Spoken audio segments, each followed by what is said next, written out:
We are the partners of Solarian Games. I'm Jason. I'm Peter. And this week we have a guest.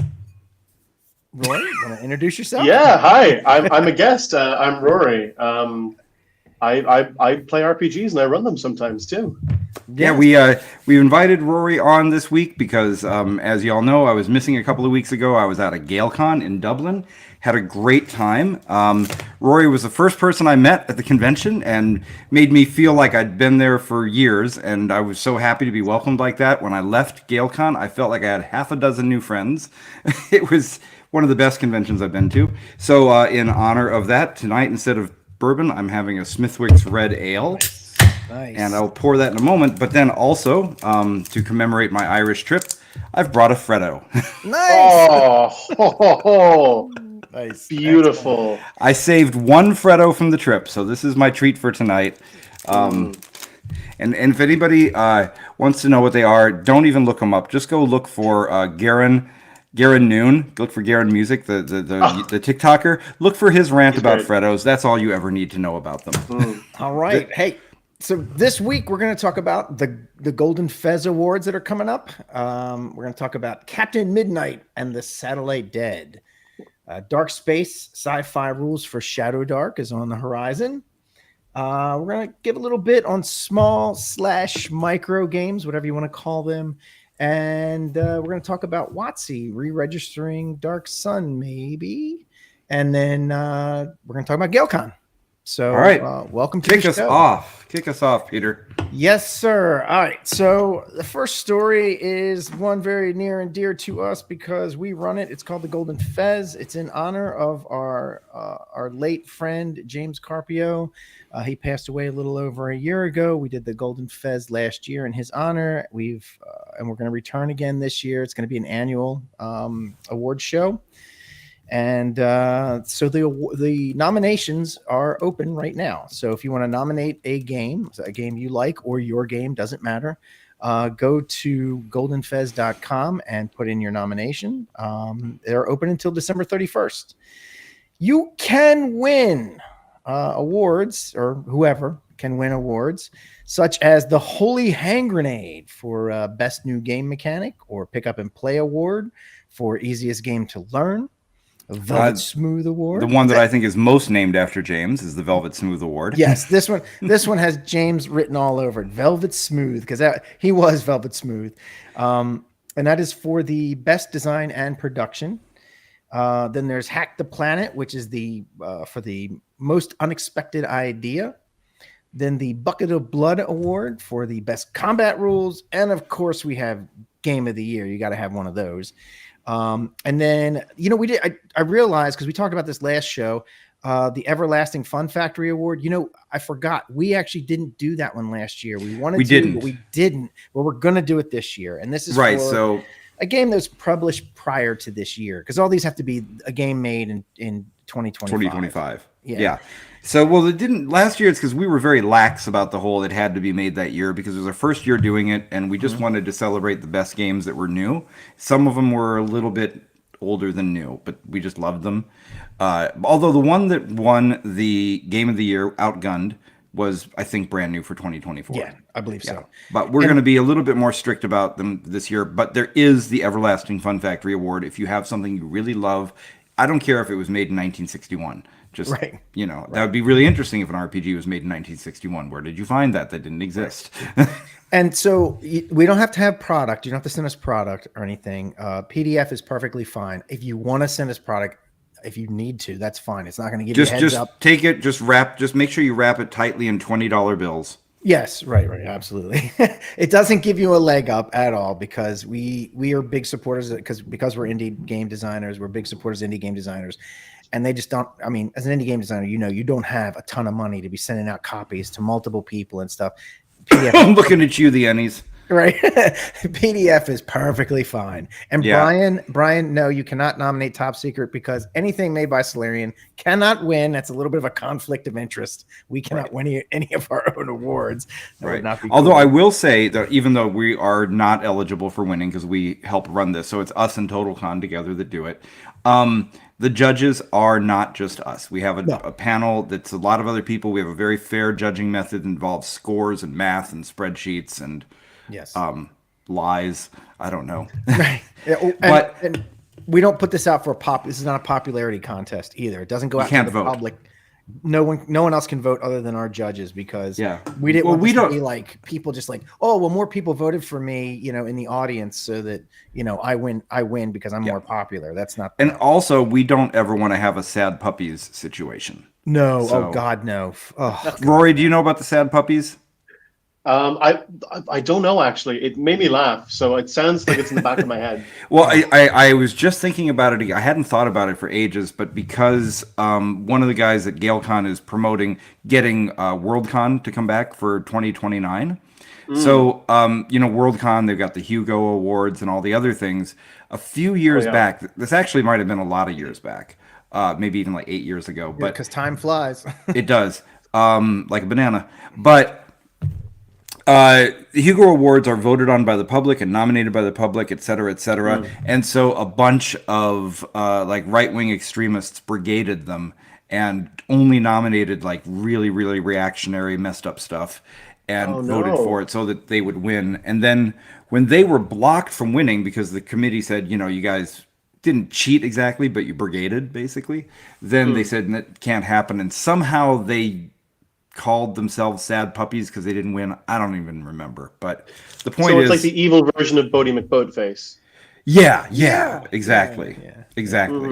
So just there's a point where you don't want to have the public voting on shit. Oh, I forgot to do this. There we go. Yeah, there Whoa! we go. Yeah. Oh wow, look at that. Yeah. So that's a nice graphic. Thank you. I'm the Jason. graphic guy around here. Yeah. So anyway, so it stays open, and like I said, till December 31st, and then it closes, and then we all vote. And then on Saturday, February 21st, 2026, at TotalCon Gaming Convention in Marlborough, Massachusetts, at 11 p.m., we will host the Golden Fez in front of a live audience. And this year, hopefully, fingers crossed, we'll successfully stream it to the world so everybody can watch it live as we do it. I'll be watching. We've made some provisions to get that stream out proper, because you got hotels and you've got a zillion guests and stuff. We managed to get on a secondary Wi-Fi connection, so we should be good. We'll see if it happens. Yeah. We'll see if it happens. But Rory, if tell folks if anybody wants to nominate things because they only have to because you only have to send a PDF in, so it can be sent. People can be anywhere, and they don't have to worry about postage. Or tariffs. Yeah, looks like you've got some like really cool winners from last year as well. I don't know all of these, but Eat the Reich was one of my favorite games that I played last year. Cool. So cool. There were so many good ones. Speaking of Eat the Reich, did you play Kill Him Faster? I've not played Kill Him Faster. Kill Him Faster, it's a little bit thematically similar because in Kill Him Faster, time travel has been discovered, and so people start using it for a game show. And they create a game show where you have to go back in time and kill Hitler. And the person who kills Hitler the fastest wins the game show. That sounds cathartic. But the reason why people can keep going back and doing this over and over again is because the flaw in the system is that time seems to be able to repair itself.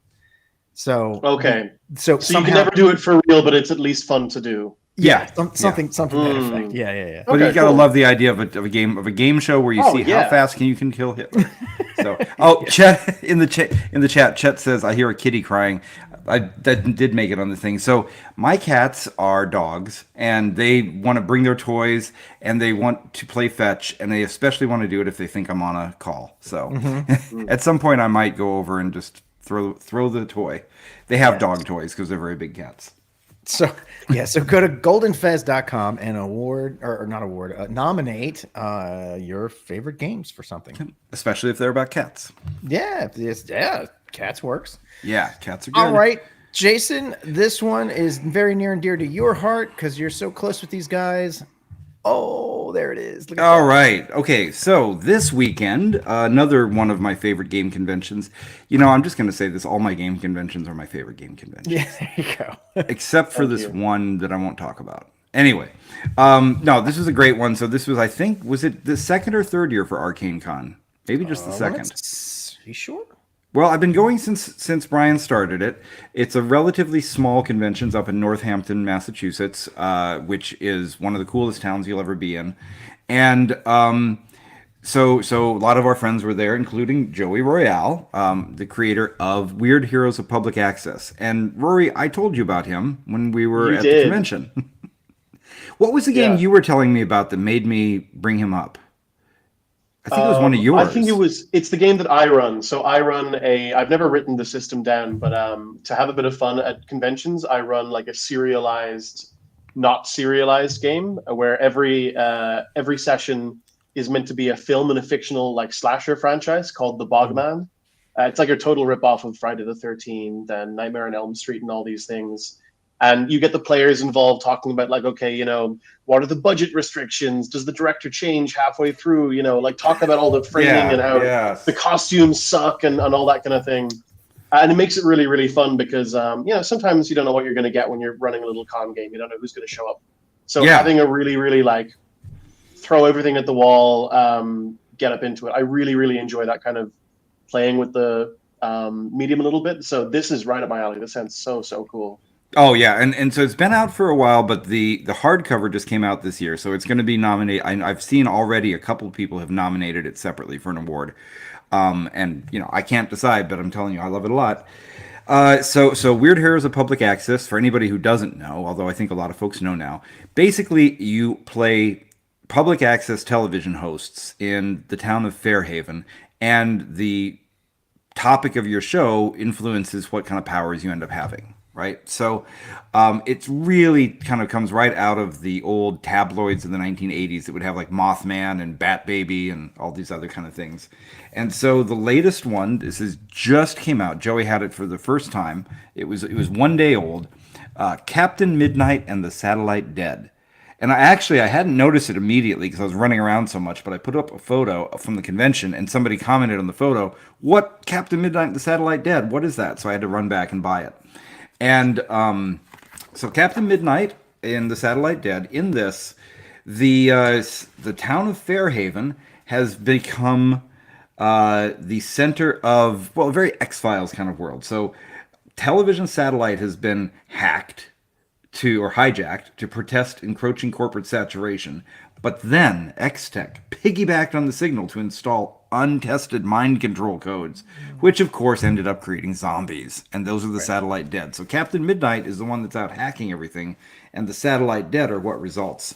But I'm going to show some of the pages from this because this is what where some of the real fun comes in. So when you start getting a Joey Royale piece, you get things like this. I love this. I was reading through this like, oh, this is kind of cool. I got to that page and I was like, oh, this guy knows what he's doing. As regular-faced man, it doesn't look very regular. Yes. Well, the disguise, I couldn't even tell it was the same person. I mean, it's miraculous, isn't it? How would you know? It's no impossible. Idea. No way. It's such a disguise.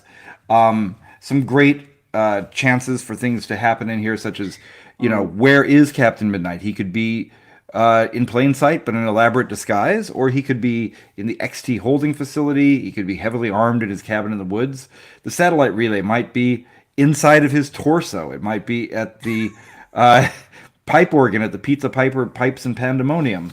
Any of these things. And then, of course, we have some of the great cast and crew. Oh, yeah, hold on. Hey, Jason, hold on. I got in. There you go. Oh, beautiful. Thank you. I took a couple shots, so I knew this would be a good one. Yeah, no, this is beautiful. So it's just great fun. And as it happens, this was Fairhaven, WHPA, Weird Heroes of Public Access.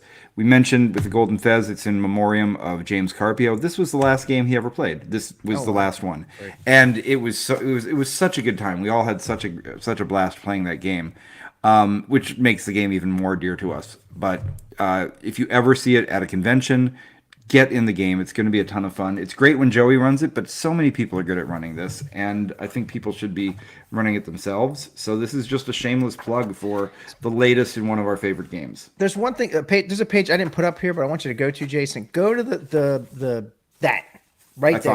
I thought so. That is. I think I talked to you about this. I've been wanting to do something like that with one of our adventures, where we kind of did it with our last one that we wrote, the Operation Ragnarok, but it's an open-ended adventure where it basically just tells you what's going on, and you don't get a step-by-step. The game master knows what's going on and knows everything that's going to happen if the players do nothing, and then you run with it. Yeah. So it's like it doesn't tell you, hey, if they go to this room, then do this, then they should go to this. No, this is what's going on. You run it how you want to run it. Well, so the thing about Fairhaven, and a lot of moderns, things like this, games that are not fantasy games, right? So is that there's a fundamental difference in the way that you run a game like this. So a dungeon crawl, you've got rooms, and you go from room to room, kick down the door, kill the monsters, take the stuff, kick down the next door, take the stuff. Moderns are different. They're more about the order of events and the time when something happens. And I thought this was something that was really about Top Secret, but all the moderns, especially like this one's the same way. You need to know when certain events might happen, and having a flow chart like that is really a nice way to keep track of that. Right. Merle Rasmussen, who created Top Secret in the first place back in 1980, he actually had a few things he put together on how to do flow charts all the way back in 1980. So it's a great idea. Yeah. Although one thing this has nothing to do with Fairhaven, but I have started using a big clock that everyone can see, and that actually helps a lot in the games now, is letting people know what time it is, and they're kind of watching as it goes. See, whether you draw it on a whiteboard or you just get one of those big kindergarten clocks to teach kids time. They're really good ways to run a modern game, to just always be knowing when something's going to happen next. Yeah. So it's very, very cool. Yeah. So what do we got here? Midnight Riders, X-Tech Corporation, Reverend KW Slick's Congregation, the Whisper Conclave. It's all so fun, and you know, if you can do it in a Long Island accent, all the better. Yeah, right. I really like reading this. Yeah. The Phantom Freakers Guide. It's so good. And you know, I'm always what you're such seeing. a sucker for like anything that has like mixed media, or there's really like a lot of effort put into the way that the booklet is framed for you, where the different pages are like flyers and pamphlets and advertisements. It really like helps sell a vibe. Yeah, it creates a world, doesn't it? It's so cool, and I'm obsessed as well with. I mean, I go nuts for any sort of random table. This has like a page of the coolest random tables. There's one that is who shows up and dies tragically, saving you at the end, and one of the options just says Wolf Girl. That's so good. Who is Wolf Girl? Yeah, right. And I think it's kind of up to you who is Wolf Girl. I know, that's beautiful, because you can imagine everyone is going to have an opinion on who Wolf Girl is. It's brilliant. I'll just go into one more thing here, and that's on the factions' agendas, right? So I have to turn it around so I can look at it. But you have the four different factions: the Midnight Riders, Slick's Congregation, X-Techs, and the Whisper Conclave. Midnight Riders, their agendas include empower the voice of the people, preserve free speech, perfect the prank call, protect Captain Midnight and his work. Slick's Congregation, bring about the end times, cleanse the airwaves, make sure potato salad has raisins. God. Oh my God. That is evil. They are evil. They are evil. Are you guys okay over there? No, right? Well, that's the thing. They're the evil group. Yeah, right. That's what they're doing. They're doing evil. So is that a thing that can happen in America? Yes. Potato salad? It can. Really? But with raisins. I have never eaten it, but I'm sure. I guess it could. I've never seen that. I know there's an argument over whether Kugel should have raisins, but that's a. Well, dude, we used to put stuff in Jello mold. We put ham and potatoes and peas in Jello mold. Who is this wee white man? Back white people back in the 50s. I never did it. Nobody in my family ever did that. Yeah, it's gross. That never happened. I don't think we've gotten flavor in Ireland yet, but we got there. No, there's some curry. No, we got there eventually, absolutely. Yeah. Now, I gotta say, my wife, she couldn't stop talking about how much good food she had in Ireland. She was just in love with all the food. So it's actually a great place for food.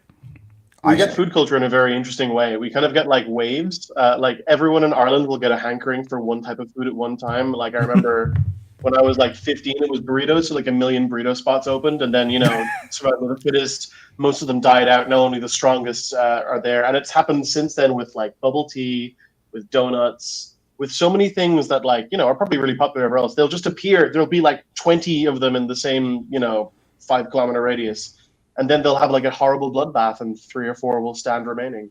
Well, the greatest thing that I saw in Ireland was at Subway, because instead of just a Subway sub with bread, you can get it on a potato. Oh no, that's nasty. That's amazing. Oh, I don't know how you eat that. That's amazing. You can have your new. Yeah, I've not heard of that. I didn't go in and have one because everything in Subway is disgusting. I would not want it at all. Yeah, but the concept is good. You know what? I'll put that was where the lawsuit was over whether you could call Subway bread or not. That was in the Republic of Ireland. That was the lawsuit. Yeah, because technically it's not bread, is it? It is now, but it had too much sugar at the time. Oh my God, it's horrible, dude. You could, a potato with nothing on it tastes better than most Subway food. Don't mess with me. I'm That's Mr. fair. Potato, so you can't. No, I love potatoes. I'm I'm saying. obsessed with American fast foods. I was over there last year, and you will never guess my favorite fast food place. I think you said what it was. I did tell you what it was, actually. I'll let Peter guess because I'm just like, oh man, I don't. Favorite. So I was in Boston. Boston. Okay, so that's Boston. important. Which Yeah. No, this is everywhere. This is in like most of the United States. This particular fast food. Yeah, this is true. This is true. Although there's a different one in Southern California and in the Midwest that are better. But okay, let's just not keep the audience guessing. Chick-fil-A? Peter, you get one guess. Chick-fil-A. Chick-fil-A. No, I found Chick-fil-A to be totally okay. It was fine. Yeah, no, I had it once. It's boring. I agree. Bing bong. So what is it? Taco Bell? There you go. Yeah. Taco Bell. Actually, you were wrong, Jason. Taco Bell is. I think I love Taco Bell too. But that wasn't it? Is no. That's not it. Oh, somebody else must have told me that because I was mocking somebody for it. No, I was talking about it too because I do love Taco Bell, and I went like 3 times when I was in Boston. Because what else are you gonna do? I don't know. Nothing really. So what's your favorite? Come on, tell us. It's Arby's. Oh no, Arby's is good. Arby's is so good. Arby's is good. You get the dip. You get the dip. Oh, yeah. You dip your Arby's, burger. Yeah. Arby's is underrated here. And we drove by the big cowboy neon sign and everything. Yeah. And the thing about Arby's, I think that they would hate to know though, is that the reason I like it so much is that it sounds like it tastes very much like a British sort of like roast beef sandwich. Yeah. And I feel like with their whole like cowboy aesthetic, they'd be like, how dare you compare us? But it's really good. Yeah. No, I mean, I love horseradish. I love French dip. Arby's is great. And their fries, those curly fries they have are amazing. Oh, yeah. Dude. Yeah. So maybe I thought I was going to get crucified for that one. I'm glad. Well, but an Arby's does have an RPG. Oh, that's right. I have the dice. I have a set of those dice. Did I give you the dice for Christmas? Yeah, you gave me the dice for Christmas. No way, because I know that Wendy's did one. I didn't know that there was an Arby's. Yeah, Wendy's did one too. Yeah. So, all right, we've gone wildly off topic. So, sorry. Captain Midnight, the Satellite Dead. Get it? It's great. Yes. Great RPG. All right. Yes. Looks cool. Yeah. Peter, So talk about this stuff. We're going to talk about this. A friend of the show, Derek White, the geek preacher, and his partner Thane Gibson. Thane. I don't know. I don't know. Anyway, Mr. Gibson, they're putting out in the very near future a set of rules called Dark Space for why do I always forget this? The Shadow Dark. It's a space version of Shadow Dark. Good name if you think about it. Dark Space, Shadow Dark. Space, fantastic. Yeah, I love it. You're in a dark space. Clever, guys. Dark. Yeah. So very clever. So it's not out yet, but it is. Well, it's on the way. Something's out. There is a quick start. Well, there's a quick start, and there's rules. There's actually more than a quick start, but they haven't put it all together into one big hardcover like they are here. So this is their 200-page hardcover. Yeah. Now it's a real boy. Yeah, it's going to be on Kickstarter soon. We don't have a date yet. Just a few things about it. Let's see. They've done things like they've revised archetypes, and I think they said they got away from. They're not doing classes; they're doing archetypes. because instead of like your job, it's more about how you encounter the world. So it's more about how you approach the world, how you approach problems rather than what you do for a living. So do Right. you beat things up? Do you figure it out? Do you sneak around? So they have different archetypes.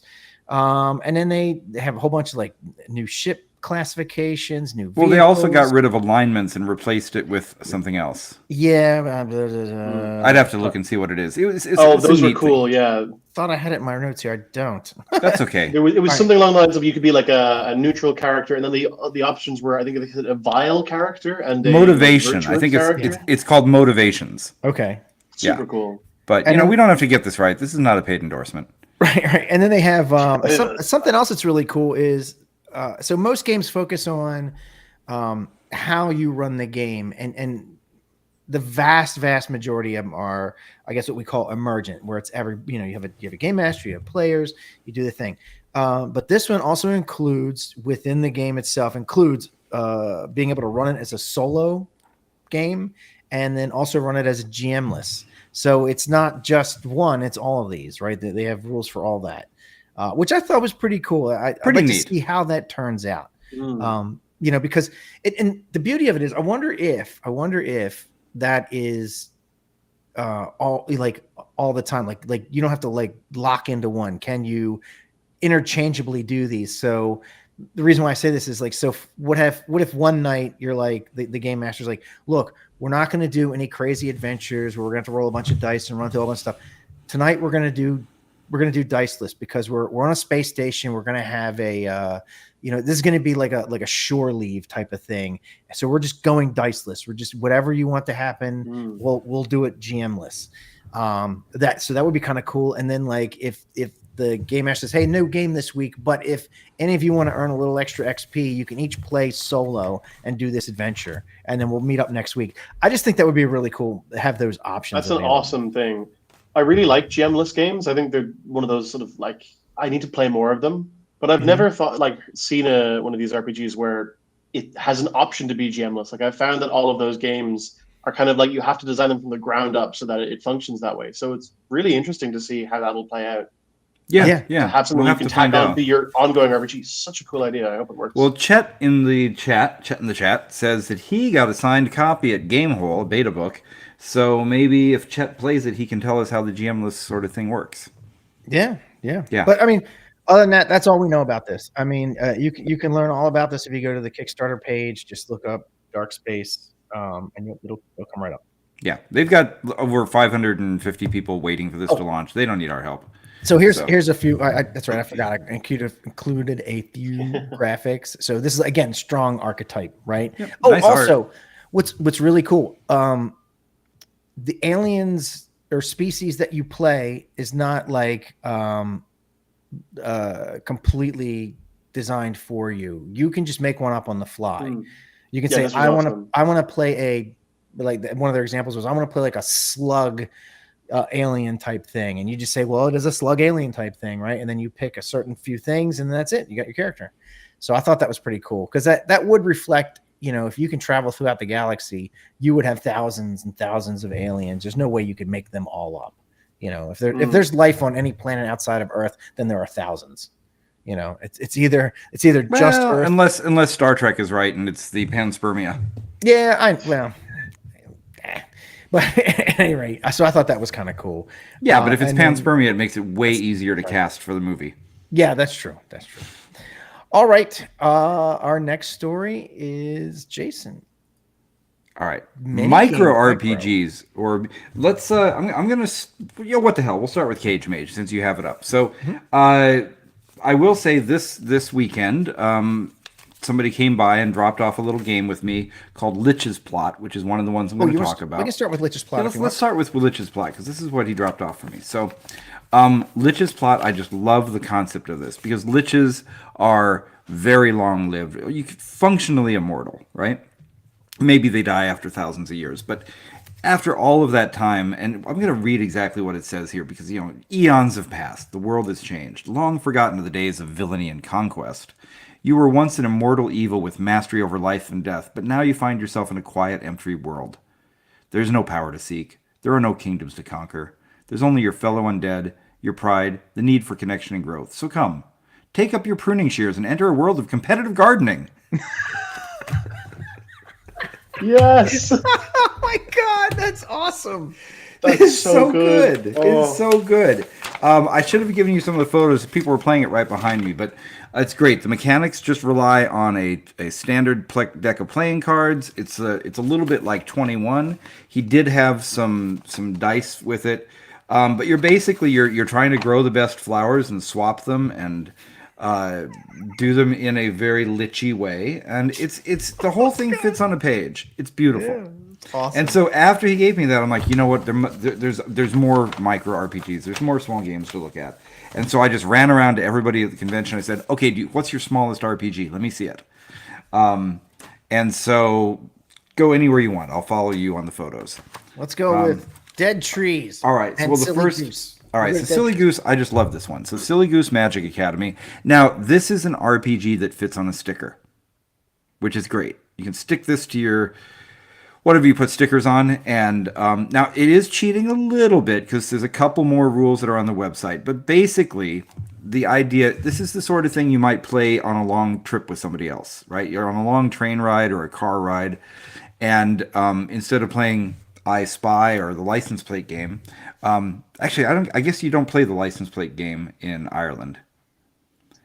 We have similar things, but not the license plate game. Yeah, we haven't got that much variation. But you know the game I'm talking about? It's where you try to find them from all the different states, right? Yeah, exactly. So yeah. I think the United States is the only place that really makes their license plates so obviously different from every region. We differ by county, so there's like a little like D for Dublin and yeah, but it's not super obvious. It's not like a whole different you gotta squint. Yeah. Which I as a car person, I get really annoyed at the fact that all of our license plates are so tacky because it ruins the look of the cars. But that's another story. I think it's awesome. No, I hate it. I just want plain numbers. That's it. Anyway, fair. So Silly Goose Magic Academy. So what you do is you make up a spell based on some object that you have on you. So, all right, I've got my Smithwick's Red Ale. So this is my magic wand. So all of my magic spells are going to be based around Red Ale. Show me something either of you has that could be your magic wand that's with you right now. I have a box of gold leaf flakes. Perfect. So that's going to determine the kind of spells you can do. I have a TV remote. Look at that. Oh, wow. You're going to win. You're going to win. No doubt, right?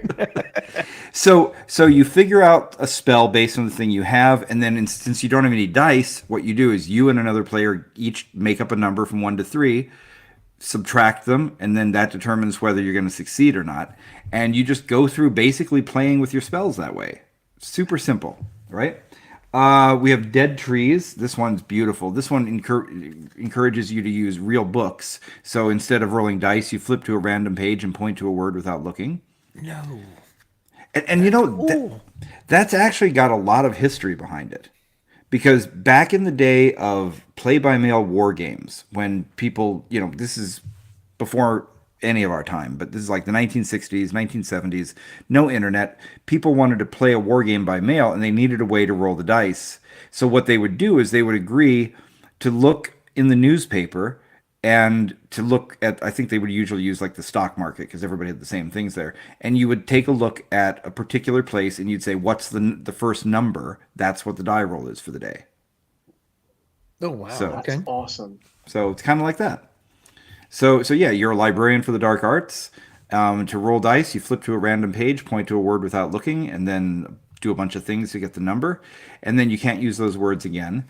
And every failed action roll removes 5 to 10 pages from your book. I don't know if you're actually supposed to tear them out of the book or not. Oh, God, I hope not. I hope not. No. Well, I mean, maybe. Look, our library had the big library book sale today where they sell all the books that are not going to be kept at the library anymore. And so many books, even though everybody was there buying them, on the last day, you can go in and you can fill up a bag for $5. And I filled up bags, Wow. And then even after that, there's going to be books that are given away to charity. And even after that, there's books that nobody wants.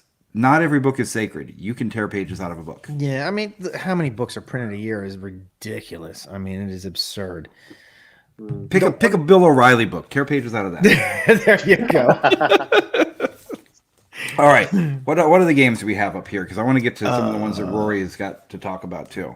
We got the all right. this one. Yeah, I mean, here's come the on. big one. So, I'm talking about this one. all right. So we're gonna do a very special episode just for Cage Mage. Cage Mage, which is from, I'm gonna have to look again because I love the logo here. You have to read it very carefully. Cannibal Fez. Yeah, Cannibal Fez. Cannibal Fez. Perfect. Oh my god. Right. Yeah. Imagine if they had a golden one. Well, I'm nominating this for Golden Fez. Yeah. Could you imagine? Oh, that's gonna be awesome. I know what category to put it in too. Yeah, the Crazy Rules one, the most inventive. What was that one called? It doesn't matter. Keep going. Anyways, so Cage Mage. In Cage Mage, everybody plays a different Nicolas Cage. There are many Nicolas Cage. And it's because, as it says in here, the power and magnetism behind every Nicolas Cage is impossible to ignore. It should come as no surprise that he is in fact a complex, multi-dimensional entity, both many and one, unabashedly unique and simultaneously singular, able to exist on many planes. So you choose the Nicolas Cage of your... Well, actually, you roll D66. And so you're getting between 11 and 66. And you could be playing the Renfield Nicolas Cage, the Willy's Wonderland Nicolas Cage, the Raising Arizona. There's films in here I've never even heard of. Yeah. Some of them, I mean, of course, Matchstick Men, Wicker Man, The Retirement Plan, Gone in 60 Seconds. But I've never heard of Arizona. I feel bad I've never heard of Werewolf Woman of the SS. I've never heard of that. What have I been doing with my life? I didn't know that he was in that. Okay, I didn't. Okay. Well, I definitely did not know he was in Captain Corelli's Mandolin. I never even heard of that. I mean, how does that happen? Did he play the mandolin? What does he do? So, obviously you could play Face Off Nicolas Cage, but what's this one? Mom and Dad? I don't know that movie. 8mm. I didn't know. Movie. I did not know. Can this just be the rest of the show? Can we just keep doing this for the whole show? Yeah, we can just talk about Nicolas Cage movies. So you pick which Nicolas Cage it is. Then you roll to see what the anchor films are going to be. So you have what the creator here has decided are his anchor films. In action adventure, you have Face Off, Snake Eyes, The Rock, etc. In horror, you have Willy's Wonderland, Longlegs, Renfield, etc. And if you happen to have a Nicolas Cage that is closely related to that anchor film, you get some powers because of that. There's different things you can do with fourth wall relics and uncaged catalysts. But essentially what you're doing is the GM, who in this is called the Sage Cage. So the GM is the Sage Cage, the players are the Cage Mages. And the Sage Cage will create an adventure based on a Nicolas Cage film. And then all the other versions of Nicolas Cage try to make it through the other Nicolas Cage film as the other Nicolas Cage. Oh my god, amazing. Can we get the guy who made this to run it for us? Yeah, he will. He'll be running it. Oh, nice. So Noah is the creator, and oh my gosh, is it Noah? I hope it's Noah. Sorry if you're not Noah. But he'll be running it. And then we are going to have the folks from Everything I Learned from Movies. They're going to come on because they're Nicolas Cage aficionados. Rory, you said you love Nicolas Cage, so we're going to get you on.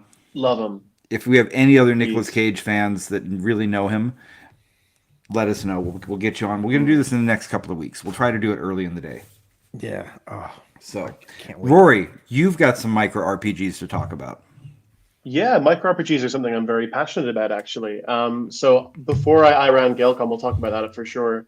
I was very heavily involved in my college tabletop gaming society, and you kind of got to really angle towards games that are super easy, maybe very approachable. Obviously, D&D or whatever is fine for that too, but it's nice to have evenings where you celebrate other things. And I think this kicked off with. We must have been inspired by Grant Howitt, who's done some amazing games. I think I shared one or two of his. Mm-hmm. I think really famously, Honey Heist was played on Critical Role way back in their first sort of season of play. No way, I didn't know that. Yeah. So that's a game where everyone is a bear and you are trying to steal honey.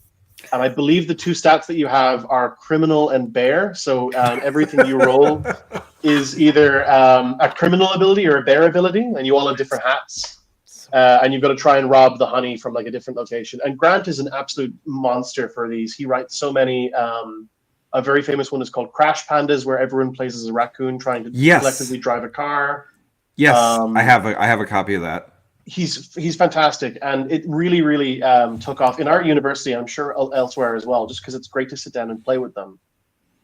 So I shared a few to talk about just randomly off the top of my head. But I write macro RPGs a lot because I find them really fun for things like convention games or sitting down with your friends. And you can really angle them. I'm going to show off this one real quick because this is one I got at GaelCon from a fantastic. Oh wow! Look at that glare.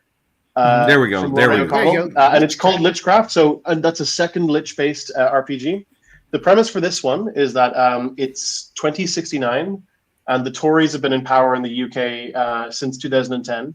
Oh, and the queue for gender-affirming care is now 300 years. So you are a person who wants to receive gender-affirming care, and so you become a lich in order to game the system. Oh my god. It's so good. Like, these are fantastic. And you can really, I think micro RPGs are awesome because they often blend towards silly concepts that would never function for a longer play event, like being a bunch of raccoons or whatever. But there's also some really cool, like very meaningful micro RPGs too that you can tell a really good story with and have a fantastic time. Another one from that same table is called Nemesis Retribution. There it is. Oh wow, never heard of this. This is by I can't believe you missed their stall. This is by Kayla Dice, and it's described as a heated rivalry simulator. And the idea is you and the players all discuss a hero. You pick a hero archetype, and then you spend the rest of the time coming up with their hated nemesis. And then once everyone has decided who this nemesis is, you play out like their final encounter in like a snowy forest or on the top of a burning tower or that kind of thing. It's super, that's super cool. Awesome. Yeah. So awesome. I've written a few myself. I really enjoy doing it. I've got two published. One is called Greenhorns, which is like everyone plays as teeny tiny little rangers running around like a giant back garden. Nice. And every time you fail a roll, you write down what you were trying to do, and that becomes a skill. So you learn by failing. Oh, that's great. So because it's your first day out, so you try to fire a bow and you miss, and it goes catastrophically wrong. But you write down, okay, well, I tried to get better at using my bow, and then the next time you attempt it, you roll a better dice. But everything you're doing, you're at a little tiny scale in the garden. Yeah. So it's like a fantastical garden. It's called the Great Green, I think. But it's just you're just little guys, you're little leaf guys. I love this. I have a war game that was published in the 70s. I got it at an auction. I had never heard of it before. It was called Ant Wars, and or maybe it's called Lawn Wars. But the point is, it's a war game with ants. So awesome. All the things that can happen to your armies involve stuff like the lawnmower coming by or the dog. It's super cool. Like I've run Greenhorns a few times, and I think the main encounter in one game was just like a regular squirrel. Yeah, like they had to fight a squirrel, and it was really cool and it was really scary. They would be very scary if you were that size. Yeah, absolutely. I'm working on a micro RPG right now as well that I've been trying to write for ages. You guys know Everyone is John? No, I don't. No, so Everyone is John is another one of those things. It's one of those. It's a really. Sorry, I say really old. I'm so sorry. It's probably like 10 or 15 years old.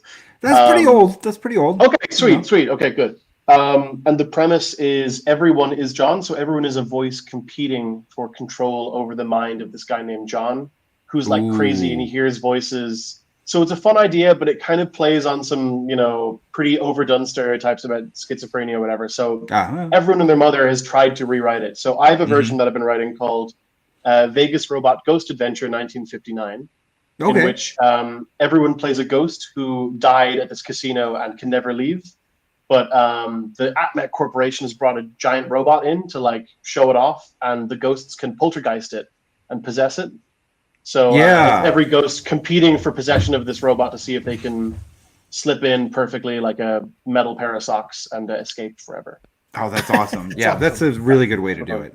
Yeah, that sounds like a really good way to do it. That's the thing about micro RPGs is that you can have any stupid idea, come up with a dice system that is, 1 or 2 rolls, and if you fit it on an A4 page, you can write a micro RPG. So like everyone should do it. It's really fun. It's an amazing exercise in game design. most of mine suck, but it's really fun and it takes 20 minutes to write. So Yeah. you can just write more. Grant Howitt has published hundreds now.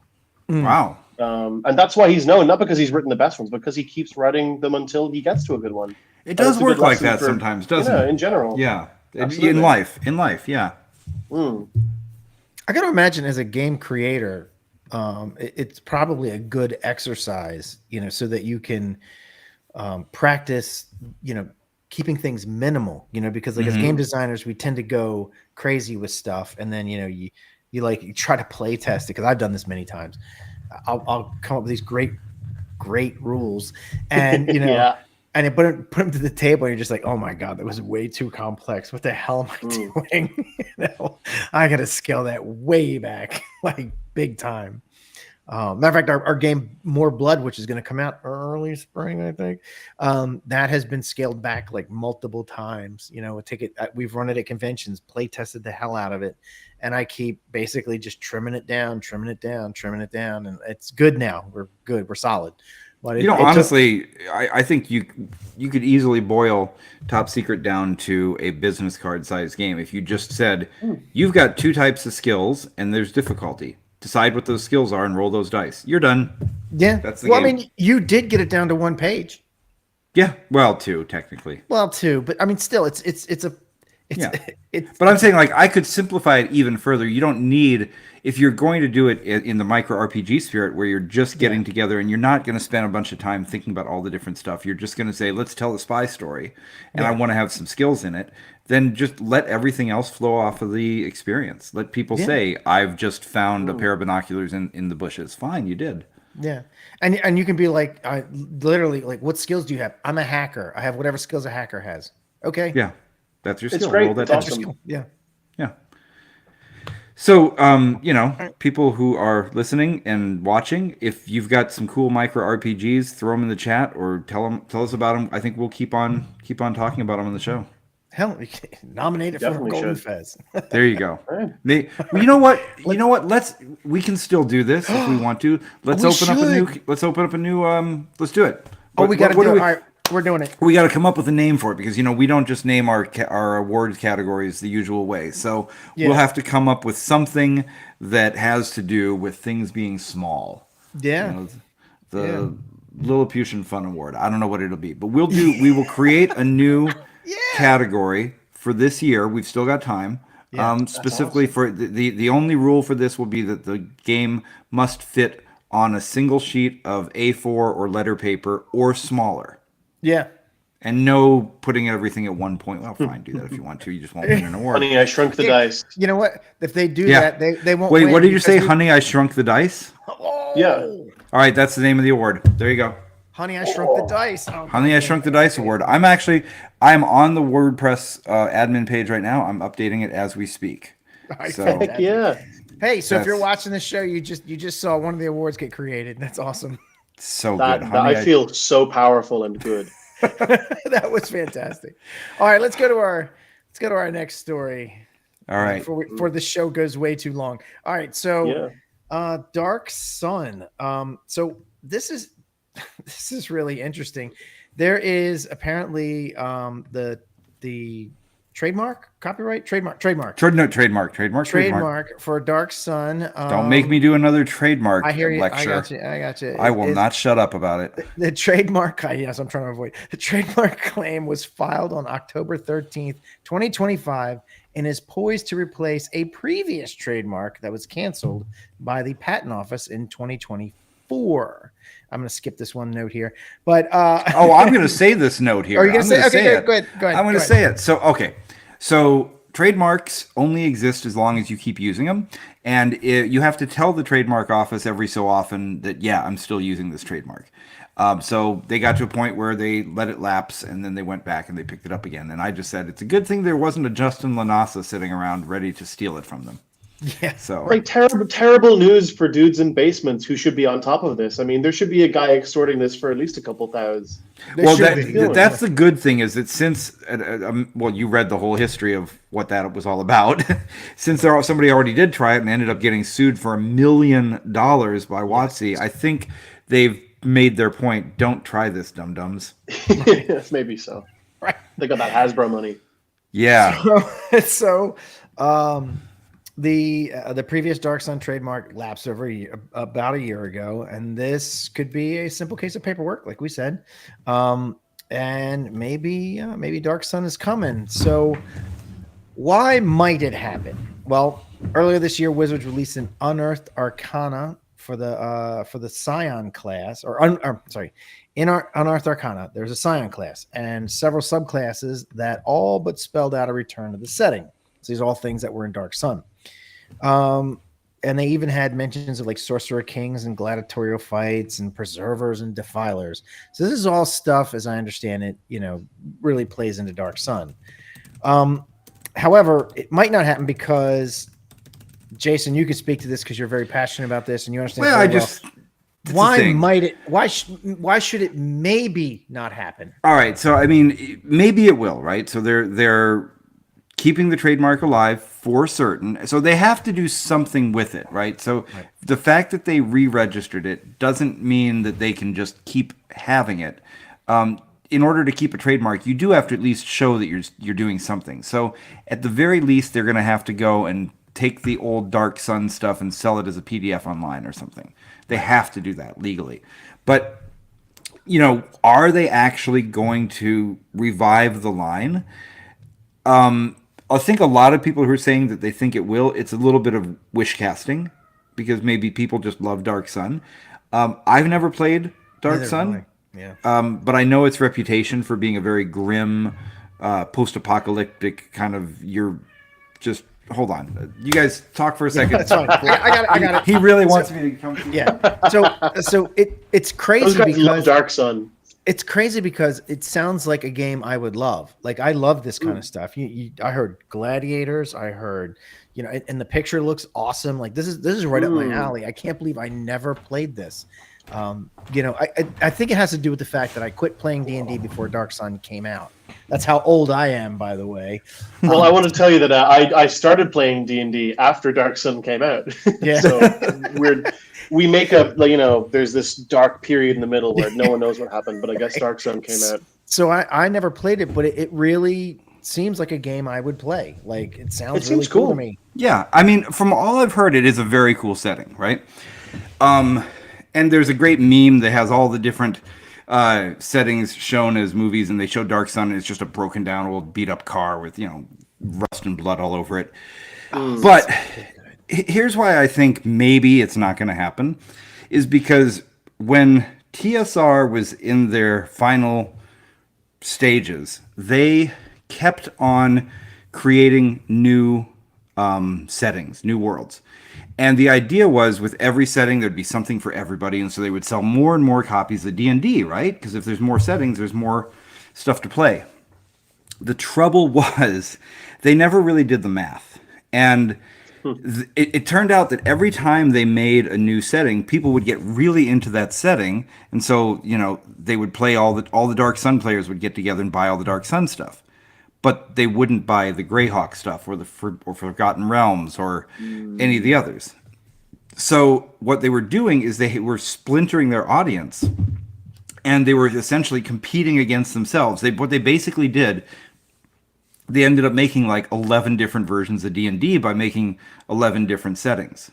And because you need scale to succeed, none of them were ever profitable. They actually, when Wizards bought the company, they did the math and they found out that they had actually been losing money on every single one of the books they sold in all of these. And before they made the decision to just cut all of them, they said, let's do a experiment, the folks at Wizards of the Coast. And so they put out, I think it was a Forgotten Realms book. They said, we're going to put out 2 Forgotten Realms books. On one of them, or actually, it might have been Ravenloft. Doesn't matter. But it was the one setting. Let's say it was Ravenloft. So on one of them, they put Ravenloft as the big thing at the top, and they just barely said anything else about what it was. It's Ravenloft. On the other one, they put Dungeons and Dragons, and they didn't even mention Ravenloft. They put that inside. The one that just said Dungeons and Dragons and not Ravenloft, triple the sales. Of course it did. Yeah. So they were like, hold on a second, we're basically losing sales by doing this. And they cut back to, just a couple of settings. And so I think that if their corporate memory is long enough, they'll remember why it was that you don't want to have tons and tons of settings, because you're just splintering your audience. So I think maybe it won't happen because of that. But I don't know. It's interesting. Looking at the 5e cycle, it was all Forgotten Realms, and there was a little bit of Eberron and the space one, Spelljammer at the very end. Spelljammer, yep. Like that was it, right? Like there was maybe one or two bits in Ravenloft, but even then that was you go through a portal from Forgotten Realms and stuff.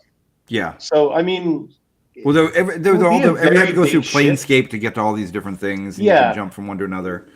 It feels like it would be a big shift for them to do. I mean, it looks like I guess the strength is that it's a cool set piece, right? But then they've done things like that before. I think Descent into Avernus was very Mad Max style, that campaign adventure. Mm-hmm. There are ways to get into these niches without releasing a whole other setting book. And I feel they probably are less, I don't know. When you were saying that, it's got to be this copyright thing where they have to keep using it. Mm-hmm. That, because they've got D&D Beyond now, there's always a chance that it's just a 12-page PDF with a couple backgrounds and things just to keep the ball rolling. I think that's more realistic. I would definitely play as a D&D player. I would go and play an adventure in a Dark Sun world. Mm-hmm. I just wouldn't want to do a whole campaign in it. I'm sure people would, but it just doesn't seem like what they would do. I don't know if it's what WotC would do. I mean, I would play it too. It seems cool. Yeah. I mean, then again, my approach to playing D&D is a lot less dogmatic about the settings and all that. I don't feel like I have to play in the setting that WotC or TSR or whoever was the owner at the time has decided for me. I will make my own world, and if this adventure from Ravenloft goes well with this one from Spelljammer, then put them together. I don't care. Yeah, I think that's a good point too. I think now more than ever, I think the setting of D&D is less relevant. But it's certainly my generation, maybe it's all about making your own world and doing homebrew. And maybe that was always the case. But I think that was things Critical Role. It's every now and then you hear someone running in Forgotten Realms, and you're like, oh, really? You're doing a Waterdeep? Oh, cool. I know that from my Magic the Gathering cards. Yeah. I think what it is it started that way with everybody homebrewing, and then it reached a point where people were really into playing the established settings, and then this pendulum has swung back, and people have discovered that they want to make their own again. Dude, my group has always been, I think the term is we're architects. Because every single campaign that we have ever run has never been a canon thing. We have kit bashed shit together so many times. The campaign we're playing now, we took a setting from one system and a game system from another, and then we mashed in 3 other things. It's always our group is. I mean, people ask me what game do you play? I'm like, oh, that's a hard question. It's a hard to answer, because I mean, what do you mean by what game? like the rules, the setting, so we've always been that way. So this wouldn't affect us at all. This would be oh, cool, another resource for us to use. It wouldn't sway us one way or another on what we're actually playing.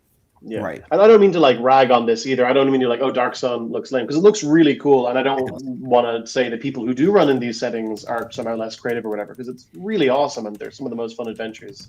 Yeah, and from a business point of view, I recently did a sort of mini campaign. It was meant to be a longer campaign, but that's how these things go. Where I said we're going to play entirely in Greyhawk. We're going to play published modules. We're going to do it all in Greyhawk, all the right way, which I would love to do, but I can't. That wouldn't be the only thing I would ever do. That was more let's try it for a while. Right. The rumor was that 5e 2024 was going to be in Greyhawk, right? For a while, that was the big thing. That's what I heard. Yeah, but what happened there? It wasn't, right? So. Yeah. Dark Sun a year later. I don't know. It would be really cool. I would probably buy it. I'd probably buy it and flick through it and be like, oh, sweet. Mad Max. I mean, with this artwork, I'd buy it for the artwork. Yeah, it's nice. That's the original artwork, I think. Right? I know. But I mean, if you keep the artwork like this, I'd buy it just for the artwork. I love it. It could use more yellow, I think. Otherwise it's pretty good. And maybe a little grimmer, Yeah. Do they have any more muscles? Do you think we could get on there? We could put a couple muscles on top of their muscles. That'd be a great micro RPG, muscles and swords or something. Just see how many muscles you can. You just keep gaining muscles as your character until you have too many to move. Yeah. Oh no! What you do is you the main mechanic is you have a little like outline of a person, and every time you get a power, you have to draw the muscles on the guy, and if you can't draw them, you can't get them. Right. That's awesome. Oh my god! I think you have another game now. Yeah, absolutely. Because now I want to play a guy with a huge left arm. All right. If you go to goldenfez.com and look at the categories, we now have added the Honey, I Shrunk the Dice Award for micro RPGs that will fit on one page or less. It's fantastic. That's fast. Awesome. It is live on the website. All right. Okay. Let's go to our last topic of the evening. GaelCon. Do you have a song for GaelCon? Not yet, but I mean, you need to come now's up the with time. one. I can throat sing. Is that a thing? Yeah. I don't know if it'll even come up, but there you go. That's the GaelCon song. There you go. That's the GaelCon song. Wait, can you do the circular breathing? Yeah, well, like new like. I just realized as well. It's like it's 3 a.m. in Ireland. So I'm sorry, in Sweden. I'm not in Ireland. I'm in Sweden. So my you need to neighbors will remember enjoy that. Yes, I do. I do. Yes. So for our listeners, you're not from Sweden. You're there. Yeah, you're from I'm Irish, Ireland. but I'm studying in Sweden. I'm doing a master's program. Yes. So you are the RPG coordinator. Is that the right title? I am. Now, to be fair, I'm co-coordinator with my fantastic friend Rowan Turner. To be clear. Yes. But it's been my rodeo for a while at GaelCon. I think for the last 5 years, I've been on the RPG team. So let's talk about the history of GaelCon, because it's GaelCon 37. That's a big history.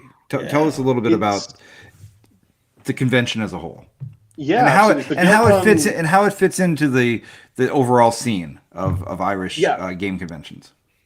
We have a handful of like very dedicated but usually pretty small conventions in Ireland. The oldest isn't GaelCon. The oldest is Leprechaun, which is from that's terrible glare, isn't it? There you go. There you go. Oh, there we go. So 43 Leprechaun, and that's from 2 years ago. I think it's Leprechaun 45 this year or next year. And Leprechaun was founded by DU Gamer. Oh no, I ruined the light now. I'm like, I'm in darkness. Now you're spooky. Now you're spooky. Ooh, he is. And Leprechaun was founded by DU Gamers, which is the Trinity College Gaming Society. Trinity College, very big, famous, very old university. And they run Leprechaun on their facilities, which is why they've been able to do it for so long, because they get free, very, very discounted event spaces. GaelCon is bigger. GaelCon is the biggest tabletop gaming convention in Ireland, and it's run by the IGA, which is the Irish Gaming Association. They're the non-profit that sort of spearheads tabletop culture in Ireland, usually through RPGs, board games. Yes, I just bought my IGA membership recently. Well done. Look at you. Yes. And now you can be on the committee. Yes. I don't think there actually is a rule about living in the country, so you could change it from the inside. But GaelCon is awesome. GaelCon is so I don't know the ancient history of GaelCon, unfortunately, but it's a fantastic event, and it usually runs in Dublin. It always runs on the October bank holiday weekend. You guys don't have bank holidays, do you?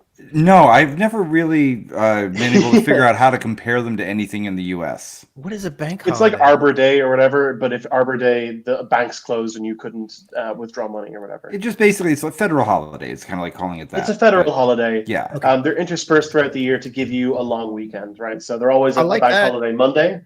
So it means that throughout the year you have these, Friday to Monday sprints where you can go and do a little holiday or run a convention or what have you. I like that.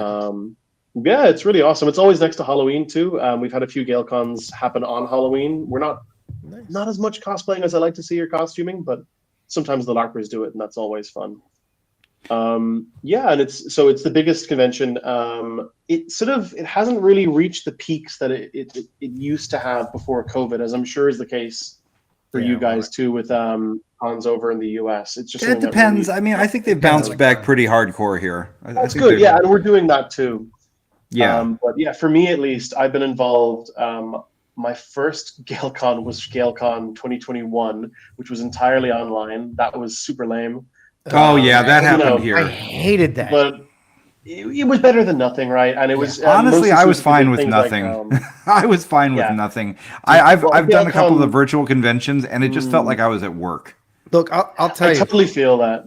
After that year, I was like, this is it. I'm never doing this again. Like I don't care. Like I will never do We another did virtual too. con ever again. We did two of them. We did 20 and 21. But a large part of that is because it's to fund the IGA. It's nonprofit. Yeah, that's fair. And we have a big charity auction too. But I can't lie and say it was the best con I was ever at. Yeah. Although, I mean, after the COVID restrictions were lifted, I still waited another year to go back to cons because I just was like, it's already a sick soup. You know, I wasn't quite. I didn't catch COVID once until 2022. That was the first time I got it. Yeah, I was lucky. I got it after the bad version had gone. We sadly did lose friends to it here. So yeah, I lost one. Yeah. Thanks. Yeah. So GaelCon came back, you know, things and I do want to say the charity auction, such a good time. I love it's awesome, right? I love a game auction no matter what, even whether I'm buying things or not. Did you bid in the auctions? I drove up a few prices. Okay, good man. I was prepared to pay if I won, but usually when I'm looking for things in auctions, I'm looking for ephemera and, you know, more rare things. But there was some fun stuff there. I think I was bidding on the Legos. I bid them up to about 250 euros, and then let somebody else go. But I definitely, the thing that was one of my favorite parts of it, because here at our conventions, there's a cast of characters that are at every auction, right? The collectors, and they're all friends of mine, and you get to know everybody, and there's the in-jokes. And then suddenly to be at a different auction with a different cast of characters with their in-jokes and their stories. Yeah. And I was like, so this is what we look like to the outside when we're doing our thing. Yeah, it's crazy. You didn't see me at the charity auction this year because I do not go to them anymore because I am a student. And I'm just too addicted to driving prices up because it's for charity. Yeah. And sometimes I win and I spend the next 6 months like sobbing into my beautiful copy of the Horus Heresy or whatever. Well, this is the thing that they do that's so insidious, which is brilliant, is that they give you 12 months to pay. So that means people are like, well, I can bid a lot. I've got a whole year to pay for it. Oh, you have no idea. I didn't know that was a thing. Is that just in Ireland or is that here too, Jason? No, not here. No, not you here. pay. Okay. Oh, you put that credit card. And here, every auction I go. Yeah, because you go, you put your credit card down, you get your paddle. You know, it's different. Okay. But somebody told me the story about some years recently when they said at the end of the auction, one of the highest bids went for absolutely nothing. Do you know about that one? Someone put forward absolutely nothing as an item and people bid for it. They got to the end of the auction, and there were some people who were like, I want to bid on something, and they were looking around for something they were like, we can't find anything to sell. And he's like, how about I have absolute, and he just said, I'm sorry, there's nothing to sell. I have absolutely nothing. 10 euro. Yeah, 20 euro. It went pretty high.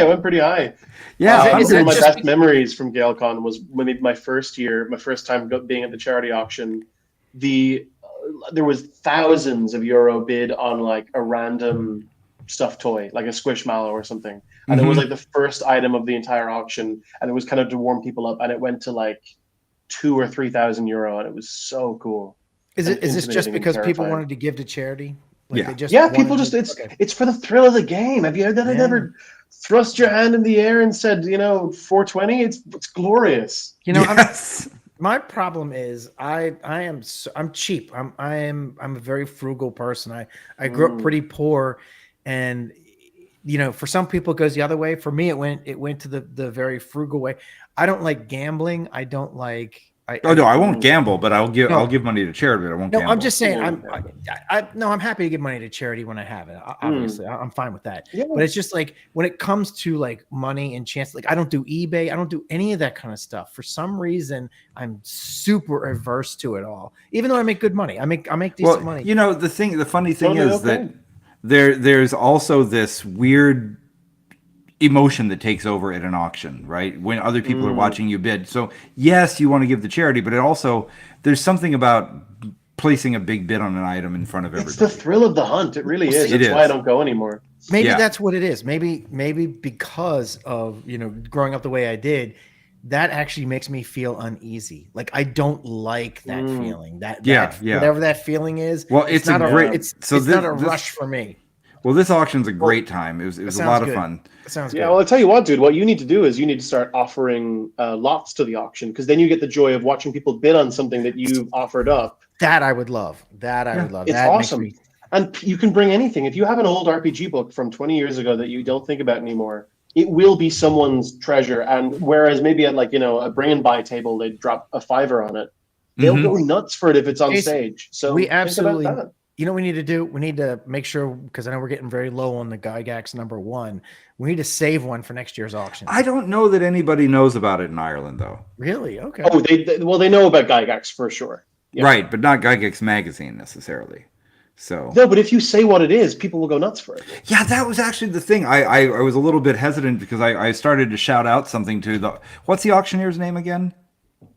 Brian Nisbet. Yeah, he's so good. Awesome dude. Because he came up and he was auctioning off a Robo Rally, and he didn't really sell the background. And I'm like, it's Richard Garfield's first game before Magic, but I didn't shout it enough, and it should have gone for way more than it did. A lot of the lots arrive midway through the con. So like the whole weekend, I'd be like bringing stuff to the staff room, like got another bid. I've got one sentence about what it is. Yeah. So, but if you go up and you say, I really want you to talk about where this comes from, like they'll absolutely... Well, I would have, but the thing is, I'm at a place where this is my first time being there. There's a little bit of that, but also this is a big thing for me. Whenever I travel outside of the United States, I'm keenly aware of the reputation Americans have for being loud. Yeah. And so I really try to go the other direction. Although in some countries it's okay because the rest of the people are louder than Americans. Sure. But if I went to Brazil, I wouldn't worry about it. Yeah. But look, next year you'll bring some old RPGs or something cool. Oh, I'm just looking around and thinking what I'm going to pull off the shelf. Actually, hold on. I think here's what I'm going to bring. Wait 1 second. Yeah, I just do it for like stuff that, because I used to work at the Warhammer shop, so I've got a Games Workshop pile twice as high as me. So I just use it to get rid of things that I don't want to paint anymore. This is not an RPG, but this is something I picked up recently at an estate sale. So if you know the game Twister, you know that game? I know the game Twister. Where it's basically an excuse to touch other people while you it's the least sexy game. Yeah. So when it came out back in the 1970s, I didn't know about this till I found this, but Mattel decided to get on it with their game to touch people at parties. Oh God. No. Oh, Jesus Christ. Look at that. Oh, God. So in this game, Tight Squeeze, it has some plasticky, rubbery belts, and you have to belt yourself to each other. And I don't know what the rules are, but you... Oh, God. Apparently... That looks cringy as shit, man. Oh, my God. This looks like it's part of the RPG you were showing us at the start, Weird Heroes of Public Access. Yeah. It looks like it should be on a page of that RPG. I had to buy it. I love it, but I'm like, where am I going to keep this? So maybe that's something people would be excited to get. Imagine the look the TSA agents are going to give you, though. That's going to be awesome. Oh, yeah. But GaelCon is fantastic. Yeah. And the charity auction is amazing. Well, so some of the things that were kind of neat to me about it. So first of all, I don't know. I'm going to give my opinion on it. I don't know if this is objective or not, but you're very welcome to. I felt like it was a more welcoming game convention than almost anyone I've ever been to. Almost. Mm-hmm. And the thing is, I go to lots of game conventions every year, and I love them. And I already think that game conventions are very welcoming places. Especially when you start going regularly, you get your con friends, the people that you only see at the conventions. Yeah. But it wouldn't feel right if you didn't see them. And yet somehow, even though every time I go to a convention, I'm like, yes, here's all my friends, this is great and everything. Here I show up at a convention that I've never been to, where I don't know anybody in the entire country. I was, before going over, I checked my Facebook list, is like, do I know anybody that's from Ireland? No one, right? I've got I have no connection to the country. I'm 0% Irish. I've got no connection to the country. I know nobody there. I just show up, and all of a sudden, everybody just makes you feel at home somehow. it blew me away. The only place I've ever felt that way was at the early GaryCons back in, the very first few years when it was literally just a bunch of people I already knew, and there was only a couple hundred of us there. So that was, I don't know how y'all do it, but that was the most amazing thing to me. Well, that's awesome to hear. Yeah. I mean, it is, Yeah. it's such a near and dear thing to the Irish gaming community, I guess. Like, it's a big part of it that we're a very little island. So all of the cons are precious. We don't have that many. And the ones that we do have, we want to hold close and keep dear to us. And we have people who are coming down every year for 20 years, 30 years, people coming up from the country. But it's a great feeling. And every year I tell myself, I'm like, oh, I fucking GaelCon. I'm not going to run this stupid thing next year. Such bullshit doing all the, up until I landed in Dublin and I got to GaelCon, I was like, I'm not doing GaelCon next year. Why did I sign up for it this year? GaelCon is stupid. I was at that desk for like 20 minutes and I was like, I love GaelCon so much. Oh, how can we make it better next year? How can I streamline these processes? Well, yeah, it's funny. Jason and I we're both the same with this. We run games at conventions. We run our Top Secret and stuff like that. And every time I go to a convention, I'm always like, oh God, I gotta run this goddamn game, right? but then I run the game and I have such a good time, and I'm just like, this was great. Why am I always dreading this? I don't know. Is it like a version of stage fright or something like that, where you're like, you don't want to go to camp when you're a kid. What's that? Yeah. But then you go and for me, it's like having a party at your house. You get the idea, you invite everybody over, and at first you're like, yes, I'm gonna have a party, and then it gets closer, and you're like, oh no, I'm having a party. Why did I do this? And you're worried, like, are people gonna have a good time? Am I gonna take care of them? And then at the end of the night, you're like, I'm doing this again. You're inviting people for the next one. Like I was so exhausted at the end of GaelCon. I was sweating through every pore of my body. I had to join. I was at the the wrap up for the con, like the final ceremony. The dead dog party from the airport. Yeah. No, our dead dog is going to be in a few weeks. I was calling in from the airport because I had to fly home at an assignment due the next day. But it's so much fun, and you're in this space where everyone around you loves the things that you love, or at least you can talk to them about it. Maybe you don't see the wargamers for 2 days, but they'll eventually come out of their crypts with their Warhammer models, and you can be like, "Oh, how was the game?" And they'll be like, "Oh, it was great."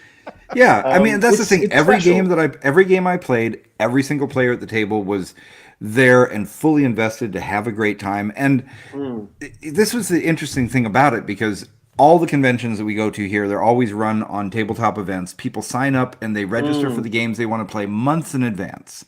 Whereas you handle it differently at GaelCon. Yes, we do. You cannot sign up. Well, I don't want to get into the whole thing yet. I'm just going to make the point about. So the point is that some of the people sitting at those tables had no idea they were going to end up playing that game, and yet they're fully invested in it. But you can explain 100%. How you actually do the game signups. Yeah, how do you do that? Yeah. So we're actually hopefully going to amend things next year, because it reached a point now where we're actually suffering from success, which is a great thing to happen. So the way that we've been doing it is we have a big old Google spreadsheet with all of the games in front of us. We don't do any online signups or anything. And we always release the game one slot before. So if it's Saturday morning, you can sign up for Saturday morning, and you can sign up for Saturday afternoon. Saturday afternoon, you can sign up for Saturday evening. Now, if it's Friday, you can't sign up for Saturday morning. That's not fair. You got to show up early in the morning time. And that means that you might know what games you want to get. You'll see the schedule in front of you. So, hopefully you're there at the desk nice and early. But everyone gets in a big line. They tell us where they want to go, and we fill the slots until they're done. And if you don't get the game you want, there's another game you can play. Yeah, there's tons of games, and you saw us, Jason. We were opening games on the fly. We had a big whiteboard with all the games, and we would have people coming up being like, "Hey, I want to run a second table of that Call of Cthulhu scenario. It sounds really cool. I love running Call of Cthulhu." We go, "Yeah, amazing. Here's the GM. Talk to him. Here's the scenario. You're running table 2 of this game," and that's really, really awesome. And this con. Very proud to say, because obviously we had that ramp up since after COVID, things dropped off a little bit. Under my stern tutelage, we have risen to maximum capacity. So at GaelCon this year, we had 204 table games run, 607 players, I think, ran. So maybe those numbers are pittance in the US, but that is enormous for us. And what's really, really awesome is we physically ran out of space. I had more GMs saying, I want to run a game. I had more players saying, I want to play a game. We did not have any more tables in the building. It was a really, really cool experience. Yeah, that's awesome. So that is also a problem, obviously. We're amending the system a little bit. We tried a thing this year I'm really proud of. I think you might have gotten an email about it, Jason. We allow GMs to reserve 2 spots at their table, or 1 if they have less than 5 players, because every GM has that one pal who's coming to the con, I really want to play my game.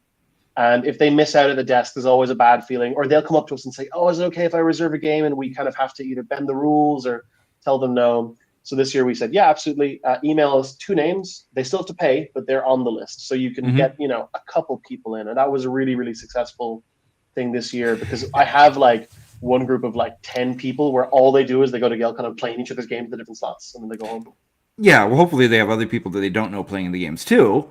That too, of course. Yeah, that's why you have that balance. Yeah, and it's a really nice way of formalizing something that happens anyhow. Because when I'm running games at conventions, I always, the tickets get sold months in advance, and I always have a friend who's saying, I really want to play in your game. And I'm like, you know what? I'll make an extra seat for you. I'll figure it out. Yeah, for sure. And which is fine, but it's so much because that also kind of cheats the players a little bit, because now you have 7 people at the table maybe, and not everybody gets a chance to do what they want. So it's better to do it the way you're doing it. Say, just reserve the seat. Just have that for your friends. It's fine if that's what you want to do, but let's formalize it. I like that approach. No, I always, so Total Con especially, because that's like the con that's like my number one go-to con every year. Well, it's kind of our home con. We actually have our own dedicated room at Total Con. We run the industry party. That's where we do our award show. It's the closest thing that we could come to having our own con. That's where the Golden Fez will be, right? Yeah. Yeah. Although now we actually do have our own con, but that's a whole other story. So there, and I've done this almost forever. I always schedule my games for 5 players. So like that, I put that on the list. I'll accept 5 players. But what I really accept is 7. Yeah. That's what I really accept. So if somebody shows up and is like, and it doesn't have to be anybody I know, it doesn't matter. That's not the important part. If somebody shows up and says, hey, I kind of wanted to get in your game, but there weren't any seats left, or hey, I'm here with a friend of mine and he doesn't have a game. Can he join? I always have 1 or 2 seats left over that I'm like, yeah, sit down. Hand him a character sheet. And that's awesome, but it's totally alien to the GaelCon, to the Irish system. So this is, I think, how all of the cons in Ireland do it. Things are changing now because we have these technology people are using, like Warhorn and what's the one you call Tabletop Online or something? Tabletop events. Tabletop events. Although there's another one. So actually one of the guys who was at GaelCon is making another one called Gamers Online. We're going to have him on the show in a couple of weeks. Awesome. So there's a bunch of things out there that do that same, in advance thing. But and Jason, were you around for any of those big slots? Did you see us when the line was at its Oh yeah. Yeah. So there was points where I was like walking out and I was making announcements to the line being like, hey, thank you all for coming. We love you. Just so you know, the games that have sold out so far are this game, this game, this game. So, amend your choices. There was technical difficulties at one point. And it's fun. I think it's a rush. And I think it's awesome because you get the people who most dedicated get the games they want to play. But it's reached a point now where we got to change it. So we're hoping next year. Now we're not going full online or anything like that. I would rather die. I'll turn over in my in my Lichcraft grave. What we're going to do is we're going to do, I think, half. We'll do half signups and then half on the day. So that means there will probably be maybe an even bigger line in person, but it means that some people will have them already. We don't want to go full online because, as I'm sure you know, sometimes there are no-shows, sometimes there's whatever. That's the biggest thing is the no-shows. So one of the ways that some people try is that they say, well, we're going to lower the cost of the con ticket, but then we're going to charge you $2 a game. To make sure that if people paid in advance, they're not going to skip on it. But I really want to get you to talk to Brian Larkin, who runs ArcaneCon, which is where I was this weekend, because they're doing a similar system to what you do. They actually decided to have people sign up, and so they have the same thing. There was people lining up for the slots ahead of time. But he also did a little bit of a hybrid, so you guys could compare notes and see. That would be awesome, because that's something we're going to have to talk about at the Dead Dog this year. Yeah, I'll make the connection for you. You'll love Brian. He's a great guy. So, And I think we're going to learn some lessons this year coming up because we have ModCon, right? Which is going to be our 1-day con that we're running, and so we'll I don't have my flyers we'll on actually me be to able to hold up. talk to you. We'll actually be able to talk to you about our experience with whatever the hell we run into. Who knows, right? Hey, where and when is that con? Oh, ModCon. That's going to be May 30th in Northampton, Massachusetts at Smith College Conference Center. It's Modern Con. It's only for modern settings of games, 20th and 21st century settings.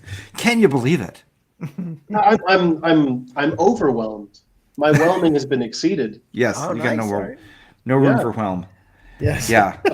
We're excited. You know what though? I think we got a lot of people excited about it this weekend because, well, it's the same city, so that helps. But I'm so bummed I can't make it because I would love to run Bogman there. I think that would be a real hit. But I'll run it for you. Yeah. No, I won't run it. Oh my God, I'll be running the. We'll find someone to run it for you. You'll be busy. Yes, I will be busy, but we'll Jason, find someone to run it for you. What did we figure out? Me and you can run one game, right? We're allowed to run one. Maybe. I don't think I will. That's usually the rule for GaelCon too. Last year I ran 2 games and it was too much because I was needed for other things. So I got to run my one game and I got to play one game, which was a fantastic game. I remember this guy called Jason Elliott. It was like it was a system. I'm not sure. It's called Top Secret. It's kind of cool. I've heard of that game. I'm really looking forward to if you get a chance to play it with anybody. I'm really looking forward to hearing how it goes. So. In your box, I slipped a little something in there that doesn't normally come in the box. I put the quick start in there so that you can do the faster version. Oh, dude, I didn't even realize. Thank you. That's so nice. Yeah, so my copy of Top Secret is a special gift from Jason. Yes. But this is also for anybody listening.